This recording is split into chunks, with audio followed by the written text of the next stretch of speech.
Masih sakti Panglima Pajaji kerahkan ribuan pasukan misterius, bela lahan adat Dayak, kini ditangkap. Panglima suku Dayak, Panglima Pajaji getol menyuarakan kepentingan masyarakat di sana. Terbaru, Panglima Pajaji terlibat dalam aksi membela tanah masyarakat adat Dayak yang diduga dikuasai oleh pabrik kelapa sawit di daerah Kapuas, Kalimantan Tengah. Dikutip dari Tribun Medan, dalam pemberitahuan yang disampaikan ke Polres Kapuas, Panglima Pajaji mengerahkan lebih dari 3.000 massa. Ribuan massa tersebut baik dari pasukan misterius Pantak Padagi Borneo maupun dari aliansi masyarakat. Dalam aksi tersebut, massa menuntut agar perusahaan kelapa sawit terkait melakukan ganti rugi terhadap lahan masyarakat adat Dayak. Sayang, aksi yang digelar Jumat tanggal 5 April tahun 2024 berujung penangkapan Panglima Pajaji dan sejumlah orang kelompoknya. Kabid Humas Polda Kalimantan Tengah, Kombes Pol Erlan Munaji,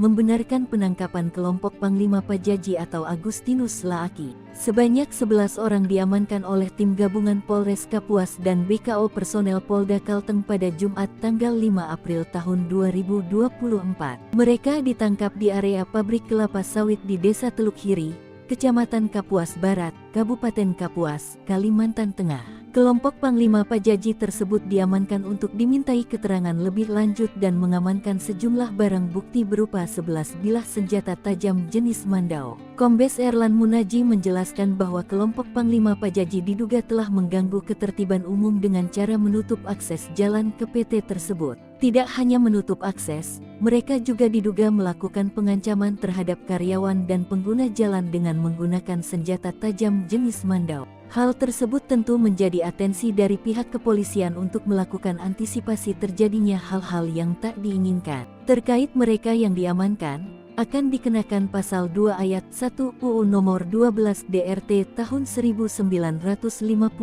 dan atau pasal 335 ayat 1 Jo pasal 55 ayat 1 KUH pidana.